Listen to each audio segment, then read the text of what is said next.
The boy had just received an acceptance letter from his dream university, but in front of his father, he quietly hid the envelope inside his coat. "What is that?" "It's just a letter, sir." Saying that, he hurriedly walked away, trying to appear calm.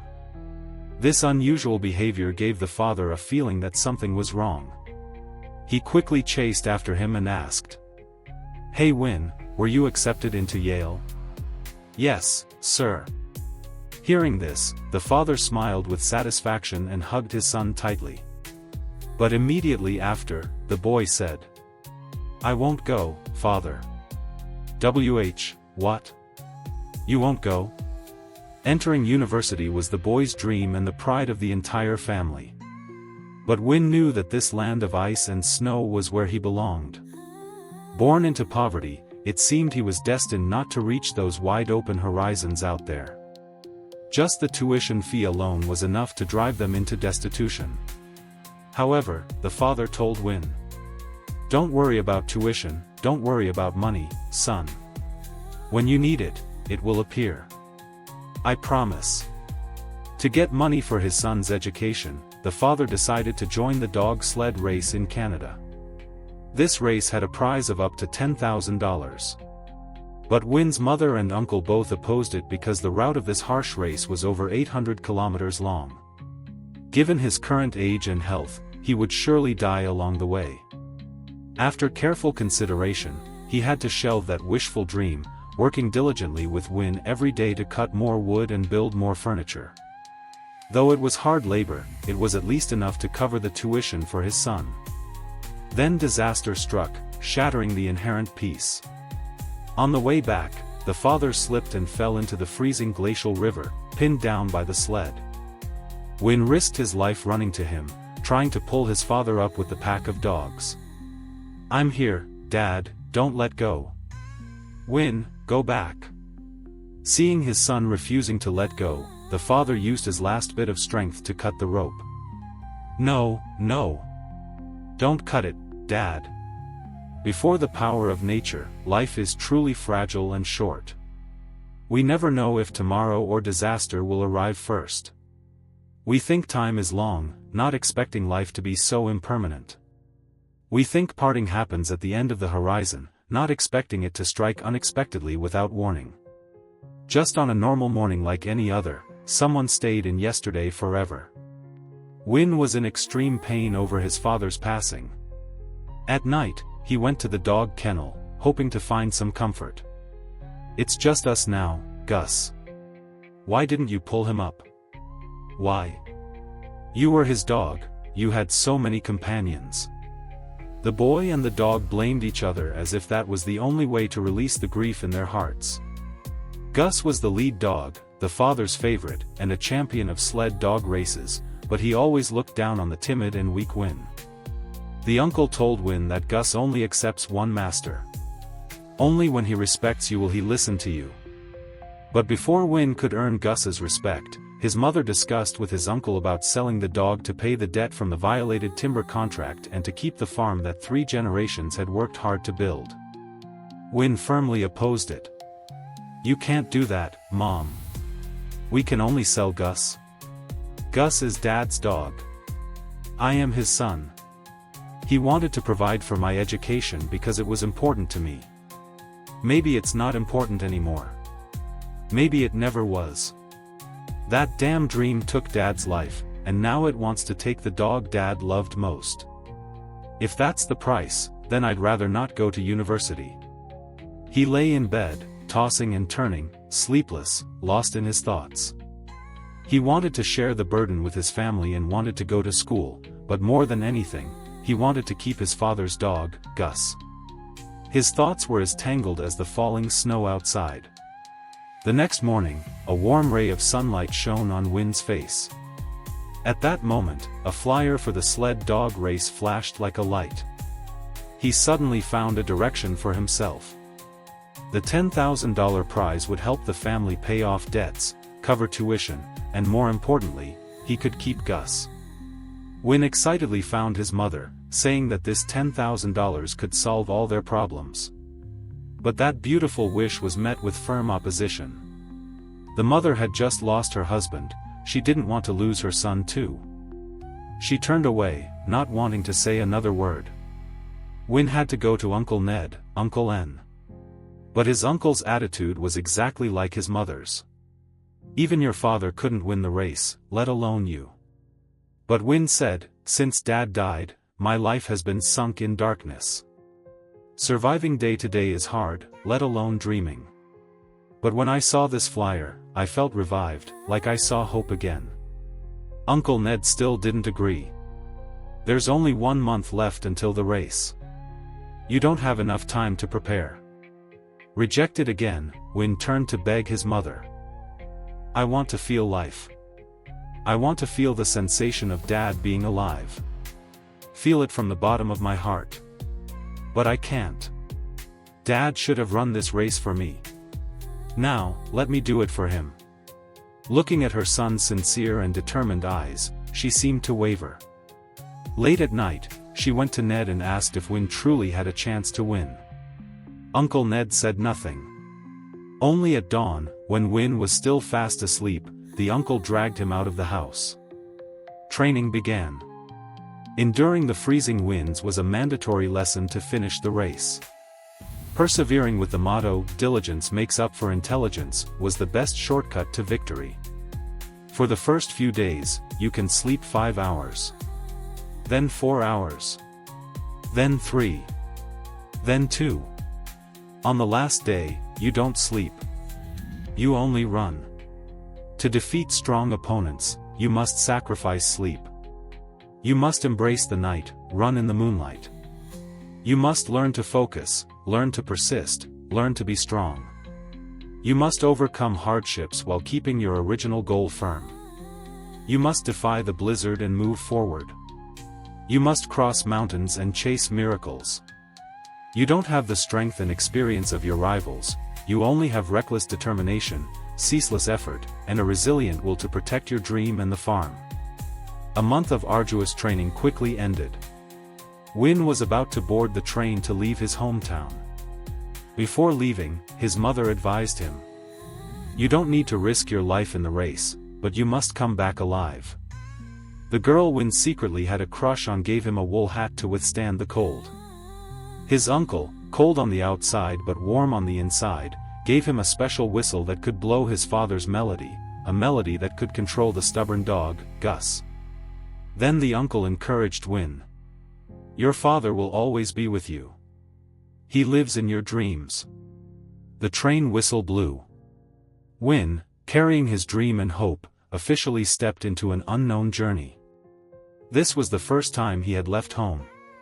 For 17 years, the villagers said he was a child who couldn't survive 10 minutes away from home. But no one knew what great changes this race would bring to that timid boy. After a day and a night of travel, Win, full of hope, entered the opening ceremony. The host was introducing the organizers and racers from all over the world. They were all muscular, strong, and backed by financial corporations. There were strong opponents from Iceland, seasoned racers from Norway, American cowboys, and the Nordic champion Hera with a cunning face. With their extensive experience, they were all bright candidates for the championship. Win looked so small and weak compared to those opponents. The organizers introduced the race route, from Winnipeg heading south to St. Paul Central Park, a total of 840 kilometers, approximate 522 miles.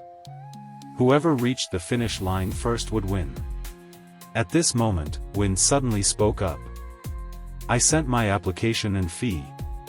Why won't you let me participate? It turned out heavy snow had blocked the postal route, causing his application to be late. The organizers, afraid this solitary boy would die on the track, told him the late registration fee was $10 because he only had $2 left, aiming to make him back down. But right then, a reporter suddenly declared, the Kin Press Group will pay the registration fee for this boy. He even threatened that if they didn't let Win participate, he would anger 20 million American readers. The organizers were forced to concede. However, this seemingly noble act stemmed entirely from self-interest. Helping Win join the race was just so he could have more news stories, thereby gaining a chance for a promotion and raise. While resting, Hearer's attack dog and Gus confronted each other. The cruel Hearer even kicked Gus hard.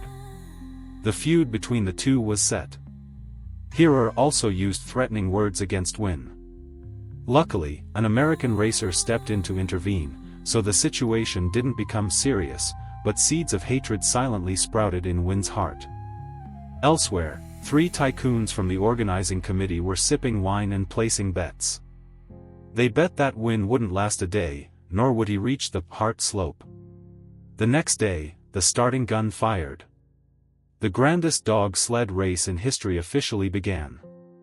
Not wanting to be outdone, Win gave it his all from the start, surpassing opponent after opponent.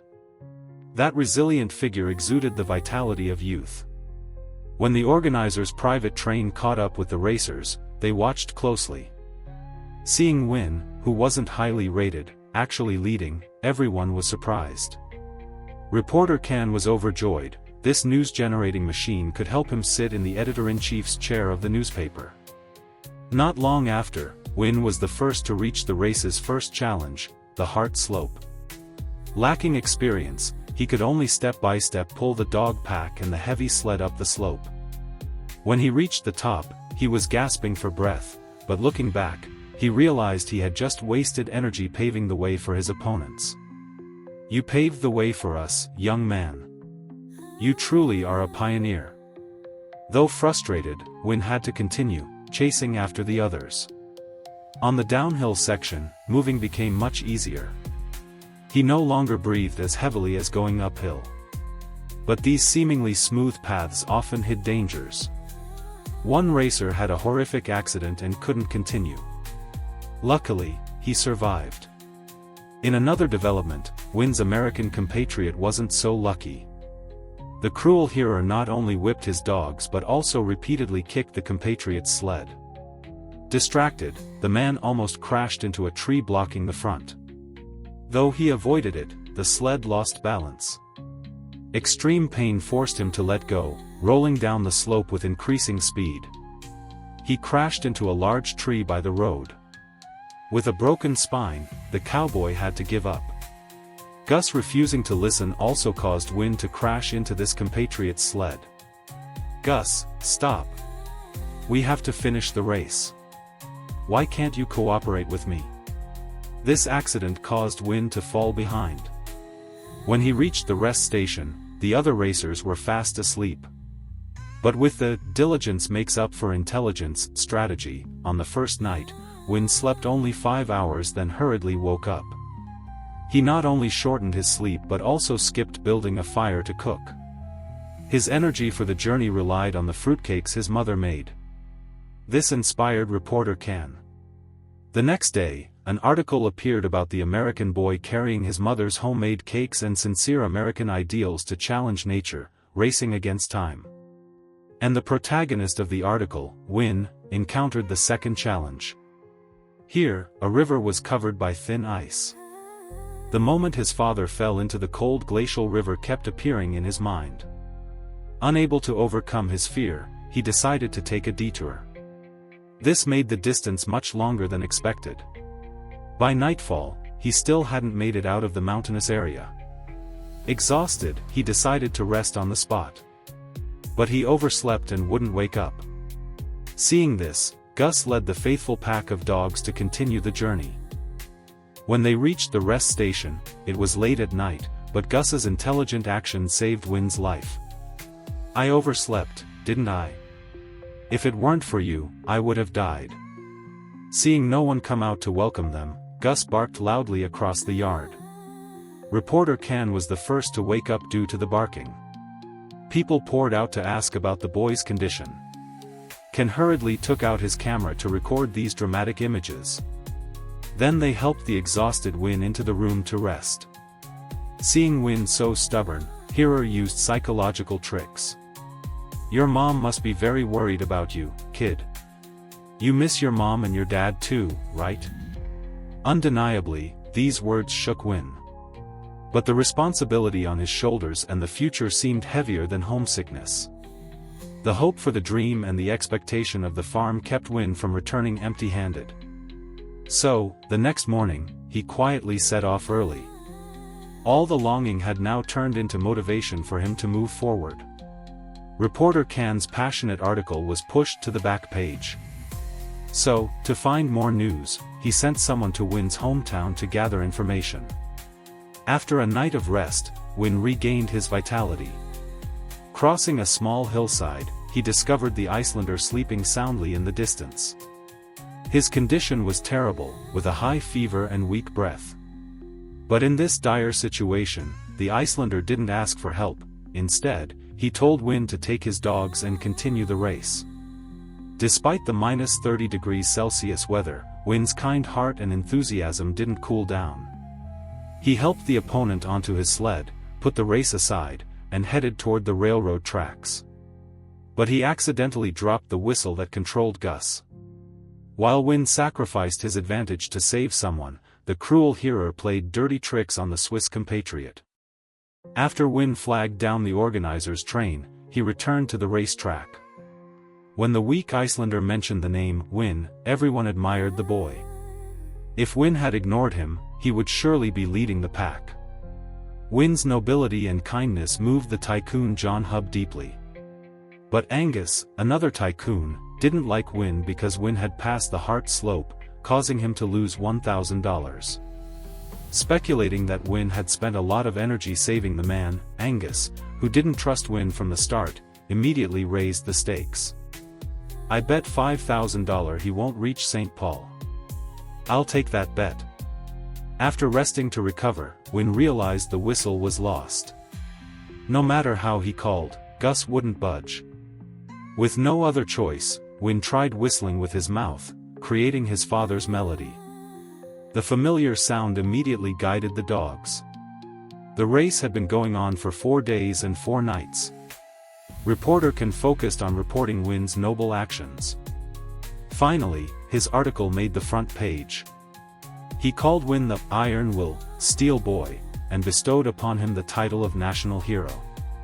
Winn's resilient will, sleepless and restless, overcoming all difficulties, also inspired countless citizens living in the shadow of war. Before Winn's story spread to his hometown, Reporter Can's assistant arrived a step ahead. Seeing her son, familiar yet strange in the newspaper, Mrs. Stoneman felt incredibly moved. She was happy not because her son became a hero of the times, but because during the race, he had matured significantly, learning to be independent and move forward. Knowing Winn joined the race for the dream and the farm, the assistant, who was originally an outsider, couldn't help but be moved. He paid out of his own pocket for Winn's relatives to take a train to the finish line to welcome the hero. Then he informed Ken that he had found a great topic. But at this time, Ken didn't even have a chance to interview Winn because the boy had run for 2 days and 1 night without stopping. At the rest stations, they didn't even see a sign of him.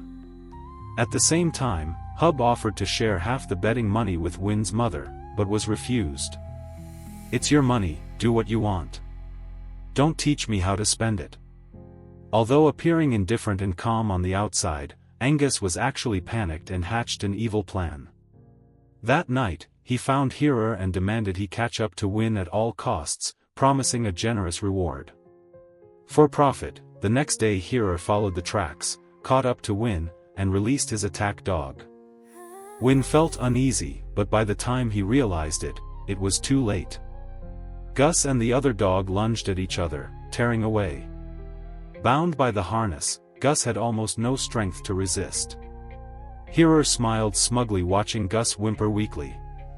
Winn angrily drew his knife, intending to take revenge, but Gus cried out miserably as if to advise him to calm down. Regaining his composure, he followed the experience Uncle Ned had taught him: first, boil herbs over a fire, then apply it to gauze, and carefully bandage Gus's wound. Seeing Gus cry out in pain, Winn whistled his father's melody to soothe the pain. He had lost his father, so he definitely wouldn't let Gus leave him too. Amidst the ice and snow, the boy and the dog displayed a friendship of never leaving or abandoning each other.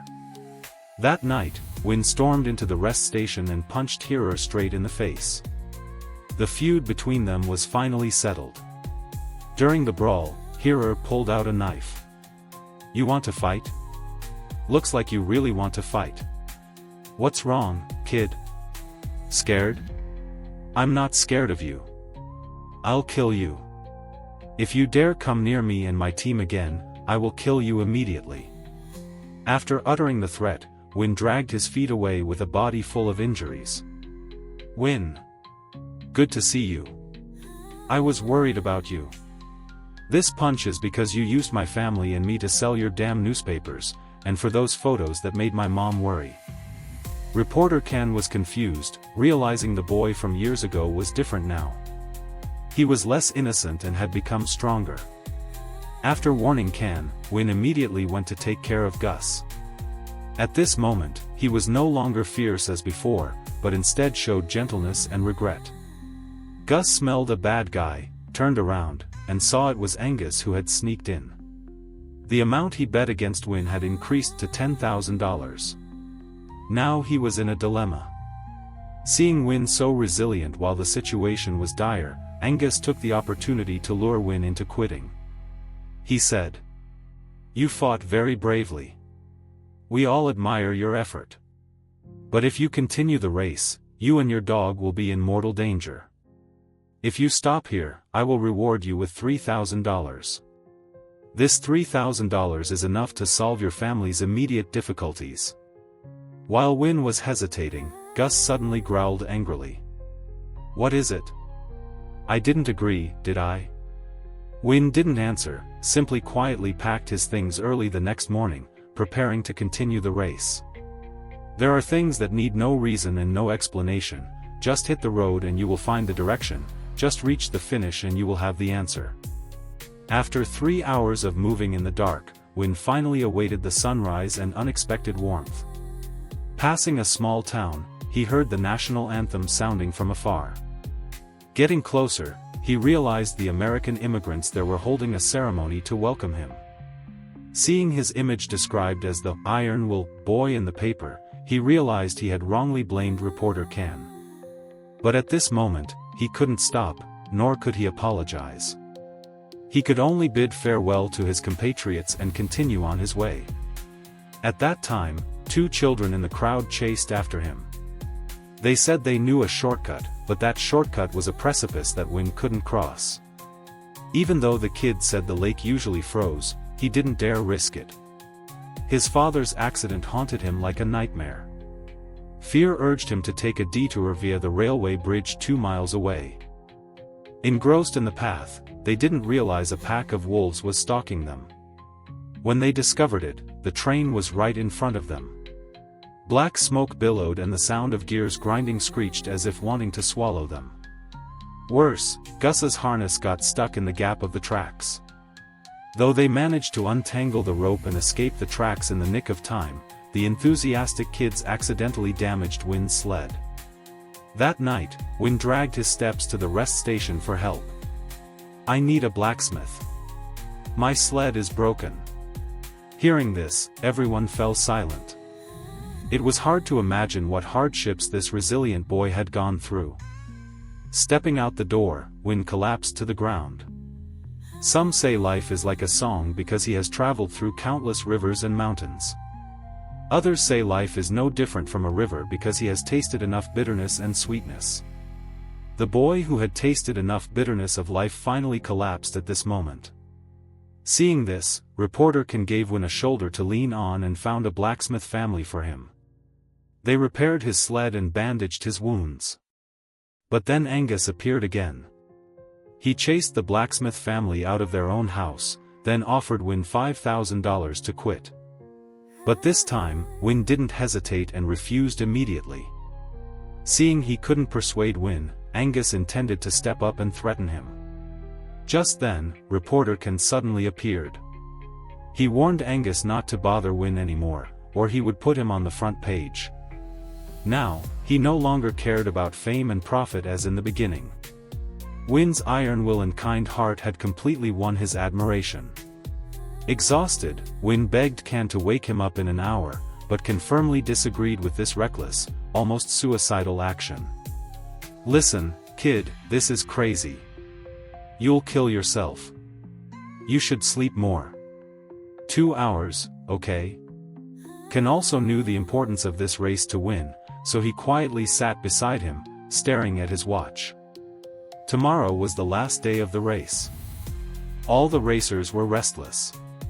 Only when they received news that Win was asleep did they peace of mind to fall asleep.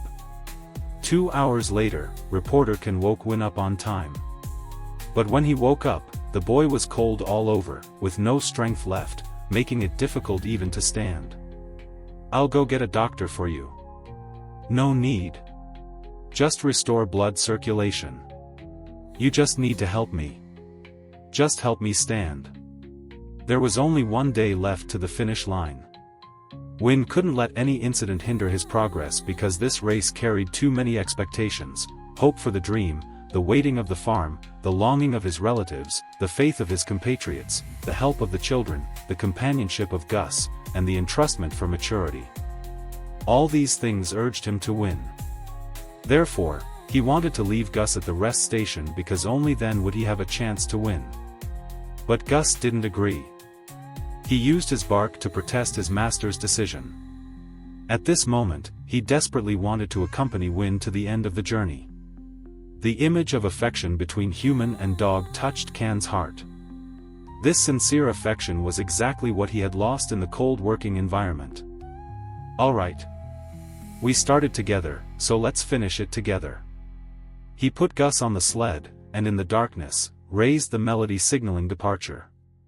But unlike other times, in his father's melody, for the first time, Win blew the sound of his own voice. Elsewhere, knowing Win had set off, Angus immediately woke all the sleeping racers, announcing that whoever beat Win would be rewarded with $1,000. But the racers, used to moving by day, were not accustomed to running in the dark, so their speed and composure were not the same as in the daytime. Some even crashed into trees. Conversely, Win was used to running in the moonlight, but due to exhaustion and lacking Gus pulling, he still showed clear signs of fatigue. The next morning, the muscular opponents passed him one by one. Witnessing all his efforts about to vanish into smoke, Win stopped in despair, letting helplessness and disappointment invade his mind. Right at this moment, Hearer appeared. He spoke to Win in a mocking tone. I know a shortcut. If you want to win, this is your only chance. Why don't they take this road? Follow me and you'll know. I don't think you have the guts. That shortcut was a glacial river not yet completely frozen. This place was full of dangers, one could lose their life at any moment.